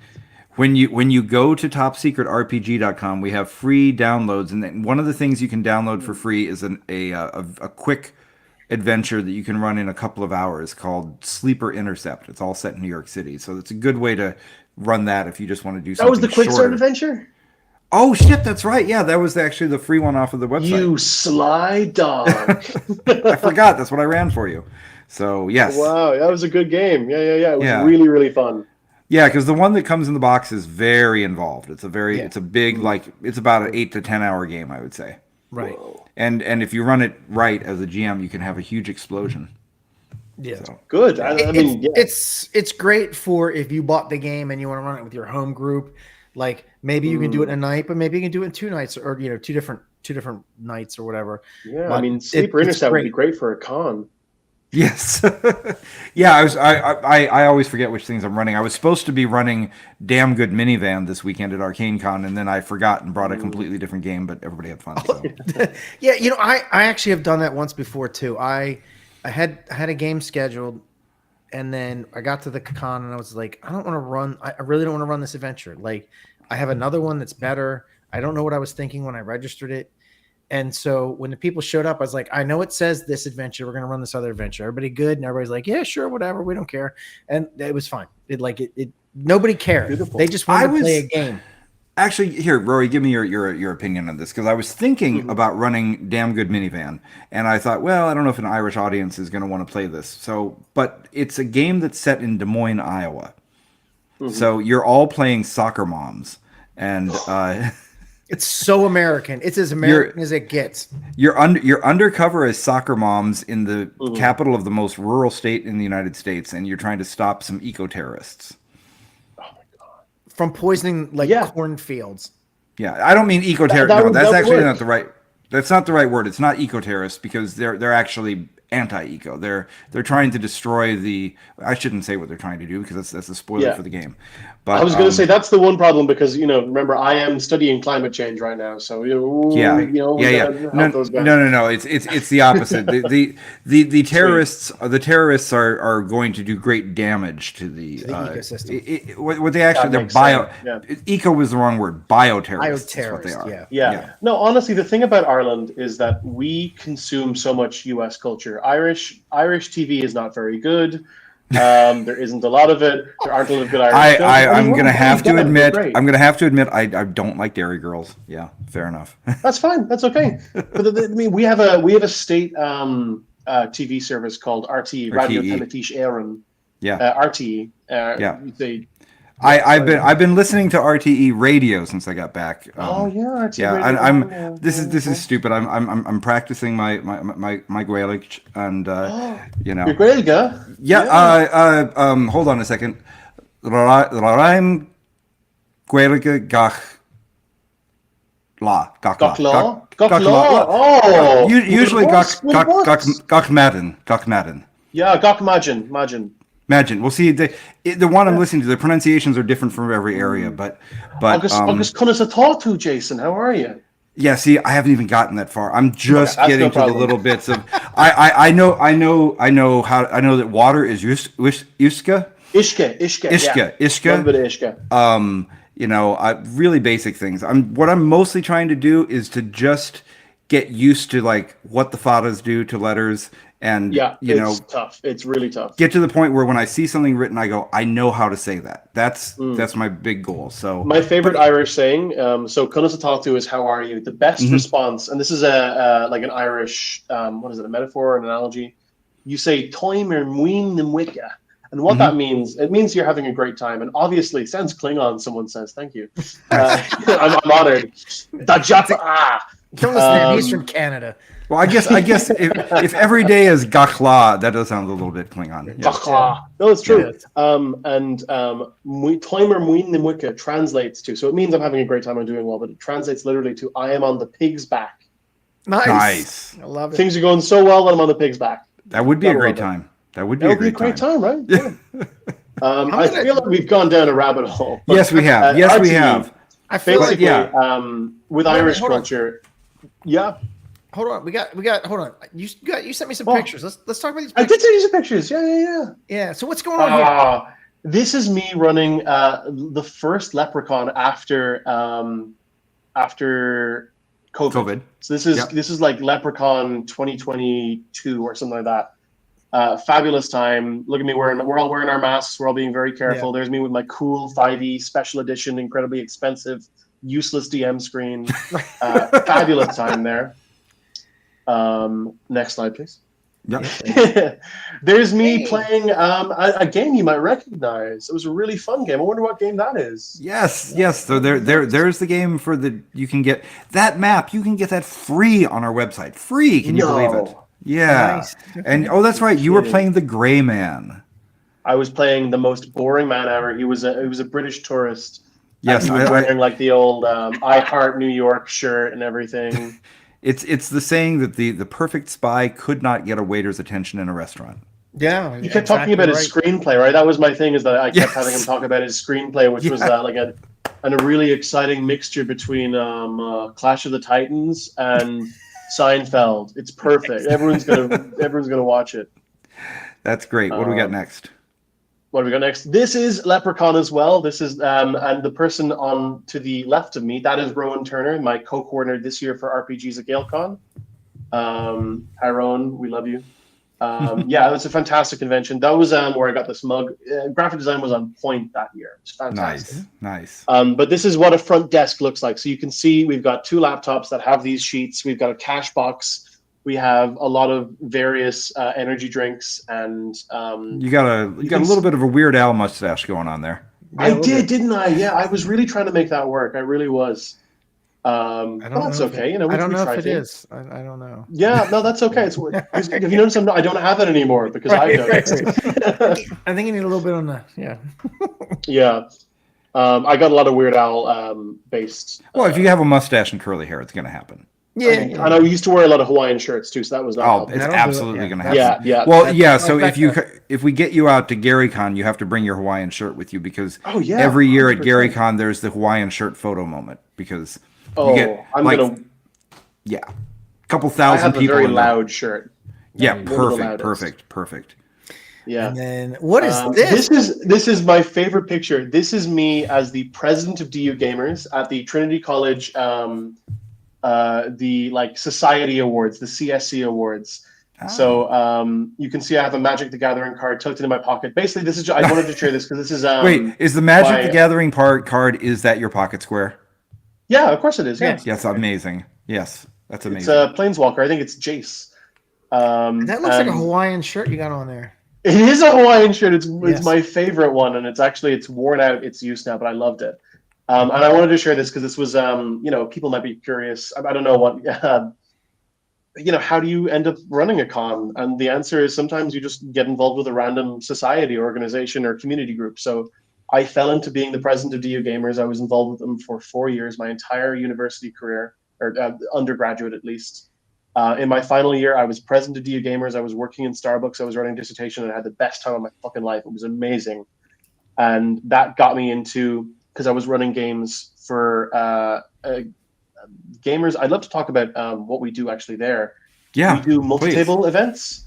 So that could be a whole other episode. But multi-tables, we would run them for about 6 to 8 weeks in a row. And it would be kind of like a West Marches thing, but we would have about 10 game masters, each one controlling a different faction in the same setting. And at the start of each game, everyone would come up and say, the sheriffs need to go and hunt a bounty hunter who's turned rogue for the next 3 hours. Yeah. We must hunt him down. And then the wizards say, there is a relic in the far mountains that, Razmabai is coming to capture. We must intercept him. And then, the church goes, there's a village fair and we got to get to the bakery before it closes. And we have, 100 players filtered into these tables, and they're all from the same pool.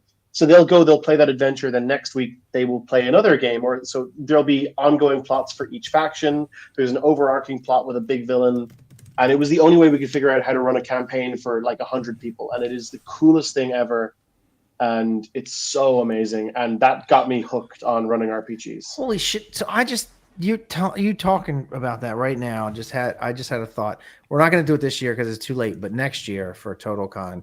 We used to do special events. We didn't do them last year, and we are not doing it this year, mainly because, our third partner, James, passed away, and he was a real big part of that. And we've just been trying to recalibrate and stuff. But I think for next year, we need to bring it back. And I think the event should be the bar, every adventure starts in a tavern. You start in a tavern. Yeah. The whole room is the tavern. There was a game at GaelCon that was that premise. It was called Really? You meet in a tavern, take 991, and they were stuck in a time loop in the tavern, where no matter what they did, they would meet in a tavern again. Oh, that's genius! I think we need to do something with that. We need some notes from that. Yeah, I'll put you in contact. It's one of the coolest GMs I know. Yeah, awesome. So now you were saying, and I know we're getting a little late on time, so we'll try to start wrapping this up. But no. It's you that suffers. It's you that suffers. It's whatever. It's 98 in the morning or something. I work for the U.S. I work for the U.S. government. I don't have a job right now. Nice. I heard that's going really well. Yeah, it's going great. It's going great. Yeah. Next topic. But you were saying that the way that the games are signed up for at GaelCon, that's pretty standard for other conventions in Ireland too? Yep. Okay, right. So the reason I'm asking is because for Leprechaun, we don't have to think about signing up for games in advance. We'll be the same situation. Unless they've changed things. Okay. Rowan Turner is doing RPGs. Rowan, who I met? I don't know why. Rowan, who was my co-coordinator. Yeah. So I can ask Rowan for you and see. But yeah, it should be the same situation. Yeah. Leprechaun's a little bit more chill. It's a smaller venue, smaller number of folks, same classic stuff. Yeah. Well, I'll be coming out, and I know I'm trying to talk Peter into coming as well. That's going to be tight. That's going to be tough. All right. We'll see. I might, maybe. We'll see. I mean, if you're going to one, Peter, you have to say you're going to go to GaelCon, not Leprechaun, but you should go to both. Well, you're turning me on to Leprechaun, or no, I'm sorry. You're turning me on to GaelCon right now. Really want to go right now. Yeah. You feeling turned on? That's good. You're turning me on. You're definitely turning me on. No, but GaelCon is good because you got plenty of time to plan for it. You can buy your plane tickets well in advance. And there's not a lot of cons around it that I go to. Like, this is an open time. It's the same time of year. It's the same time of year as Gamehole Con. No, but I'm saying no, because we go to TotalCon. We go to Page. Well, we go to East Coast. Yeah, we don't go to the Midwest then we go anymore. Rising Phoenix, and then there's Leprechaun is right in there somewhere, like in between all that. So it's just con. So if I can squeeze it in, I'll do it. But it's but GaelCon for sure. GaelCon We'll would get be you to easier. GaelCon. Yes. Yeah, and the GaelCon. thing is, if you guys come and we say, hey, we've got 2 guys from Solarian Games coming, I mean, we'll get you guys to do a panel or something. We'll probably get you some cool tickets. You know, Sounds people will be excited. We should do a panel with Colm and Jog. Yeah, with you should. Colm and Jog. Oh. Yeah. So Jog's going to be on here next week. So we're going to try. Love Jog. So yeah, he's great. So yeah, we should definitely do some stuff like that. It'll all be fun. So if anybody's watching this and thinking, how do I get to GaelCon? I live in the United States. If you buy your tickets in advance, it's surprisingly cheap to fly out there. So do it. Yeah, especially if fly out of like, what is it, Boston, or what was the other one you found? Well, I found out that flying out of I drove 2 hours to Boston so that I could get a cheap flight. I found out that the closer airport also had the cheap flight. I should have checked.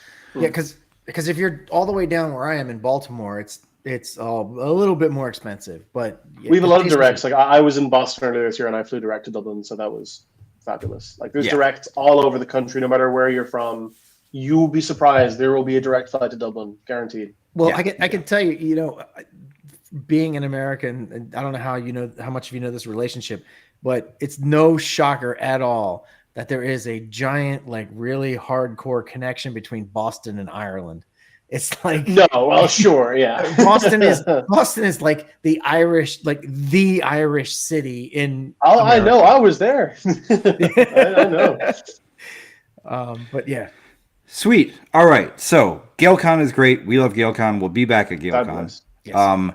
We're going to see you submitting some stuff for the Golden Fez Awards. Absolutely. I guess so, yeah. And let's see if I can watch these games. And I'm finally in the Discord for the IGA, so we'll see you there. Hopefully as well. And thank you for coming on as a guest. I will have my Freddo afterwards. Yes, you should. Freddos are great though. Yeah. None of that Hershey bullshit. Yeah, no, he's not big enough though. He's not big enough. Irish chocolate. Oh my god, because I have friends. One of my best friends. His mom. That's good that you have friends. Well, one of my best friends. His mom is from Ireland, and so I would go over their house all the time, and there was always Irish people come over for parties and stuff. So like I got to eat a lot of Irish chocolate, and it is so much better. Proper Cadbury's. Yeah, it's so much better than American chocolate. Like way better. Well, that's what happens when you have regulations. All right. We have gone super long tonight. We've had one of our favorite guests. Thank you so much, Rory. Yep. Everybody who is listening, please subscribe, review, follow, like. I don't know what you're supposed to do, but do the things that make us more popular, please. All the things. Do all of those things. And IGA.ie, I'll just say real quick, that is the IGA website. IGA.ie, you'll find all the info you need to know about GaelCon and any other conventions in Ireland if you're so inclined. Or you can just bother me. Ask one of these idiots for my, my home address. I don't care. We'll send pigeons. Right? Yeah, as you should. That pigeon's going to die so soon into that journey. Oh, man. All right. This has been a lot of fun. Thanks, everybody, and good night. Good night. Good night.